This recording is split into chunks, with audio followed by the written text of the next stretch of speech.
दोस्तों, क्या हाल है आपका। आज हम बात करने वाले हैं भारत और इंग्लैंड के बीच चल रहे दूसरे टेस्ट मैच की। अगर आपने यह मुकाबला देखा और खुश हुए तो कृपया इस वीडियो को जरूर लाइक कर देना। हमने आज के वीडियो के लिए लाइक टारगेट रखा है सिर्फ 500 लाइक्स का, तो लाइक करना बिल्कुल भी भूलिएगा नहीं। और हाँ दोस्तों, एक बात और, आप लोग मोहम्मद सिराज की चमत्कारी गेंदबाजी देखे बिना कहीं भी मत जाइएगा। उन्होंने आज 6 विकेट झटके। क्या शानदार प्रदर्शन था। साथ ही हम आपको भारत की बल्लेबाजी के हाइलाइट्स भी इस वीडियो में दिखाएंगे। लेकिन रुकिए, उससे पहले एक सवाल, आपको क्या लगता है भारत और इंग्लैंड में से कौन सी टीम इस दूसरे टेस्ट मैच को जीतेगी? अपनी कीमती राय कमेंट में जरूर बताइएगा, हम इंतजार करेंगे। चलो अब ज्यादा समय ना लूं तो तैयार हो जाओ दोस्तों, ये वीडियो आपके दिल की धड़कन बढ़ा देगा। शुरू करते हैं दोस्तों। भारत और इंग्लैंड के बीच चल रहे दूसरे टेस्ट मैच का तीसरा दिन भी इतिहास की किताबों में दर्ज हो चुका है। लेकिन यह कोई आम दिन नहीं था। यह वो दिन था जब मैदान पर इरादे टकराए, हौसले लड़े और दबाव के नीचे भी भारतीय टीम का जुनून सिर चढ़कर बोला।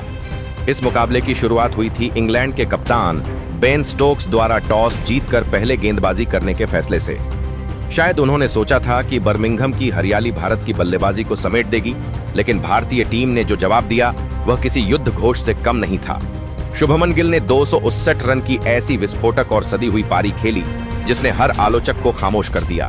वहीं दूसरी ओर रविंद्र जडेजा ने 79 रन बनाकर एक चट्टान की तरह टिककर बल्लेबाजी की और यशस्वी जायसवाल ने 87 रन की तेज तर्रार पारी से टीम को शुरुआती मजबूती दी। इन शानदार पारियों की बदौलत भारत ने पहली पारी में कुल 587 रन बना डाले। इंग्लैंड की टीम, जो पहले दिन बाउंस और स्विंग का सपना देख रही थी, अब भारतीय बल्लेबाजों की सूझबूझ और ताकत के सामने पस्त नजर आ रही थी। एक एक गेंदबाज थका बिखरा और परेशान दिखा। स्ट्रोक्स का निर्णय, जो शुरू में आत्मविश्वास से भरा हुआ था, अब गलती बनता जा रहा था। दूसरे दिन का खेल जैसे ही अंतिम घंटे की ओर बढ़ा, इंग्लैंड को बल्लेबाजी के लिए बुलाया गया। मैदान में जैक क्रॉली और बन डकेट के रूप में 2 सलामी बल्लेबाज उतरे। कमेंट्री बॉक्स से लेकर दर्शक दीर्घा तक हर किसी को लग रहा था कि अब इंग्लैंड संयम से खेलेगा और अगर यह दोनों सेट हो गए तो भारत को मुश्किल का सामना करना पड़ सकता है। लेकिन तभी भारतीय गेंदबाज या आकाशदीप ने ऐसी गेंद फेंकी कि बर्मिंघम के आसमान में भी गूंज उठी एक आवाज। क्या कमबैक किया है। पहले बेन डकेट को उन्होंने मात्र 5 गेंदों में बिना कोई रन दिए कप्तान शुभमन गिल के हाथों कैच करवा दिया। पहली सफलता मिलते ही भारत की टीम में जान आ गई और यह तो सिर्फ शुरुआत थी। अगली ही गेंद पर आकाशदीप ने ओलिपॉप को 0 पर चलता कर दिया। केएल राहुल ने स्लिप में एक आसान कैच पकड़कर इंग्लैंड को दूसरा झटका दिया। लगातार 2 गेंदों पर 2 विकेट गिरते ही इंग्लैंड की डगमगाती शुरुआत एक आपदा बन चुकी थी। अब मैदान पर बचे थे जैक क्रॉली और जो रूट, दोनों ने तीसरे विकेट के लिए थोड़ी बहुत कोशिश की, लेकिन भारतीय गेंदबाजों का आक्रमण अब ऐसा हो चुका था जैसे भूखा शेर शिकार पर झपटता है। मात्र 12 रन की साझेदारी ही हो पाई थी कि मोहम्मद सिराज ने जैक क्रॉली को 19 रन के निजी स्कोर पर पवेलियन भेज दिया। उनके आउट होते ही भारत की टीम ने पूरे मैदान को फिर से अपने रंग में रंग दिया। तीसरे दिन का खेल जैसे जैसे खत्म होने को आया, जो रूट और हैरी ब्रुक क्रीज पर मौजूद थे, दोनों ने अनुभव का परिचय देते हुए और कोई विकेट नहीं गिरने दिया और इस तरह दूसरे दिन का खेल समाप्त हुआ। इंग्लैंड की टीम ने भारत के खिलाफ कुल 77 रन बनाए, लेकिन अपने 3 सबसे अहम विकेट गंवा दिए थे। अब दोस्तों, तीसरे दिन का खेल शुरू हुआ था और इंग्लैंड की टीम ने पिछली रात का बोझ सिर पर लेकर मैदान में कदम रखा था। स्कोर था सिर्फ 77 रन और 3 बड़े विकेट पहले ही गंवाए जा चुके थे। जो रूट और हैरी ब्रूक मैदान पर थे और इंग्लैंड को उम्मीद थी कि यह दोनों मिलकर टीम को मुसीबत से बाहर निकालेंगे। लेकिन सामने जो तूफान खड़ा था उसका नाम था मोहम्मद सिराज, और सिराज ने बहुत ज्यादा इंतजार नहीं करवाया।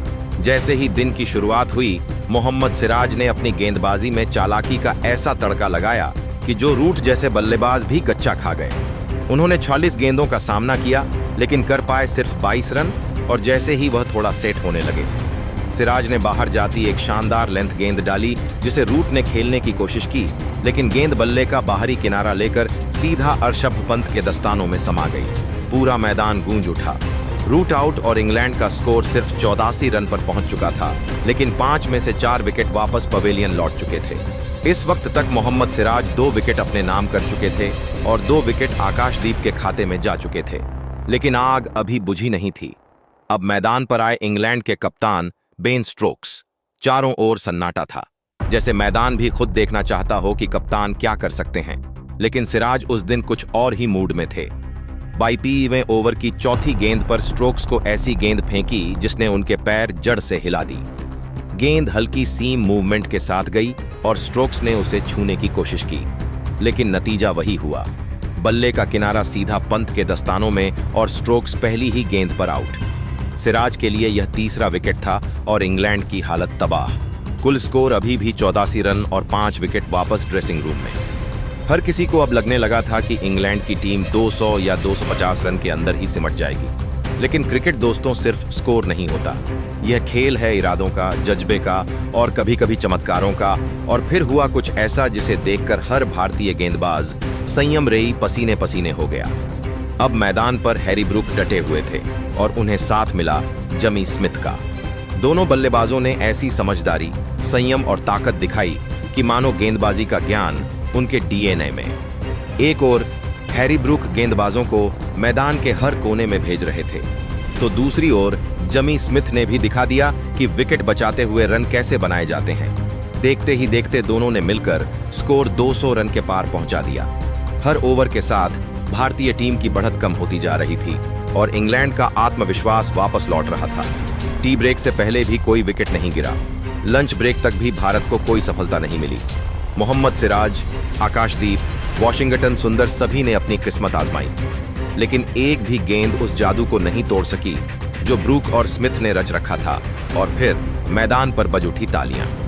दोनों बल्लेबाजों ने अपना अपना शतक पूरा कर लिया, लेकिन वह यहीं नहीं रुके। शतक के बाद उनके कदम और तेज हो गए और दोनों ने अपने 150 रन भी पूरे कर लिए। अब यह मैच एक अलग ही कहानी कह रहा था। भारत की बढ़त घटती चली जा रही थी। कभी 300 से ऊपर दिखने वाली लीड अब 200 के आसपास सिमट चुकी थी। कमेंटेटर भी हैरान थे, दर्शक भी चौंक गए थे और ड्रेसिंग रूम में हर भारतीय खिलाड़ी का चेहरा गंभीर था। लेकिन जब सब उम्मीद छोड़ने को तैयार हो रहे थे, तभी ब्रूक की पारी अचानक थम गई। जी हां दोस्तों, वो लम्हा आ ही गया जब पूरे बर्मिंघम के मैदान पर फिर से सन्नाटा छा गया और भारतीय फैंस की सांसें एक बार फिर से वापस लौटने लगी। आकाशदीप, जो पूरी दोपहर अपनी रफ्तार और मेहनत से एक विकेट की तलाश में लगे हुए थे, उन्होंने आखिरकार तीसरे सेशन के 53वें मिनट में वह काम कर दिखाया जिसकी उम्मीद अब धीरे धीरे धुंधली पड़ रही थी। 300 से ऊपर की साझेदारी, घंटों तक विकेट का सूखा और गेंदबाजों की थकी आंखें। इन सब के बीच आकाशदीप की एक इन स्विंग गेंद ने हैरी ब्रूक के पैरों में क्रैम्प से पैदा हुए उस छोटे से गैप को तलाश लिया, जिसकी वजह से बल्ले और पैड के बीच रास्ता खुल गया। और जैसे ही गेंद उस रास्ते से अंदर घुसी, गिल्लियां छिटक कर हवा में नाच उठी, मैदान की भीड़ गूंज उठी। भारतीय खेमे में राहत की लहर दौड़ गई और आकाशदीप ने हाथ आसमान की ओर उठाकर अपनी मेहनत को सलाम किया। हैरानी की बात यह थी कि हैरी ब्रूक और जमी स्मिथ की इस साझेदारी ने इतिहास रच दिया। जी हां, इन दोनों ने मिलकर छठे विकेट के लिए भारत के खिलाफ सबसे बड़ी साझेदारी दर्ज की।